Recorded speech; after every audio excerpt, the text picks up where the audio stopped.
Try sa aking DIY na incubator. Ayos ang setup, 37.1, namatay ang ilaw. Ay, nagbuhay ang ilaw ngayon, ayan. Update ko kayo sa aking susunod na vlog.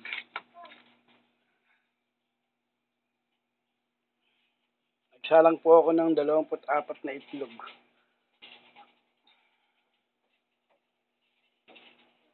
Ayan, 37.8. Shutdown ang ilaw sa loob. Antayin natin yung 37.1 ang kanyang ilaw. Ayan, 37.6. Hindi pa siya nagbubukas kasi wala pang 37.2.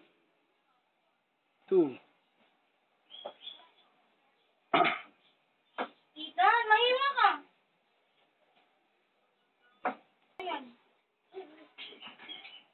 Ayan, 37.3. Patay pa rin po ang aking ilaw sa loob kasi mainit pa. Pagdating po ng 37.2 o 37.1, mamamatay yung, mabubuhay na yung aking ilaw sa loob. Yan po yung aking DIY incubator. Yari sa pinagdumaang styro ng aking kapitbahay sa palengke, aking hiningi. Nilagyan ko ng thermostat, saka ng fan. Ayan, nilagyan ko po ng butas sa gilid sa tapat ng fan. Ayan, ayan ang butas. May butas dito. Kumbagay, nakopya natin sa mga expert gumawa ng incubator. Akin pong ginaya.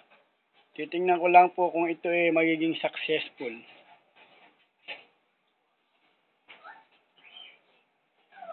.2.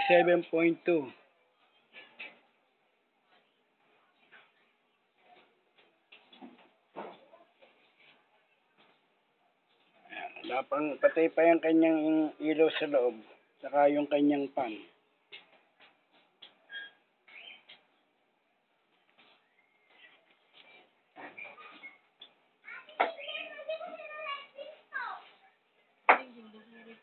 At 37.1.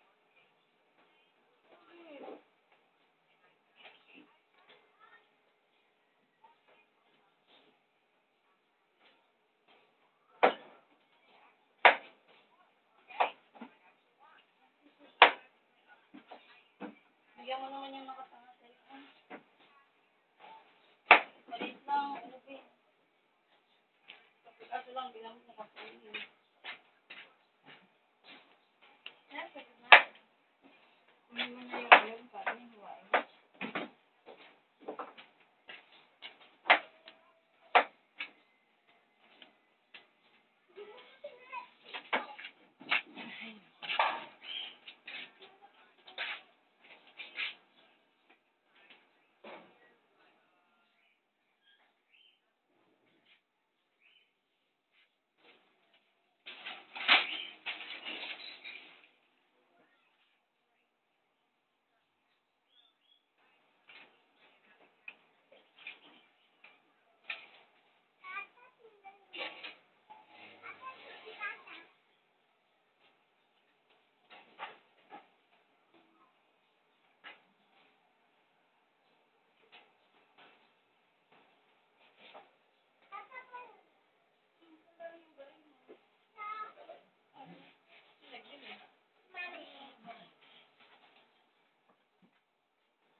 Ayan, nag-37.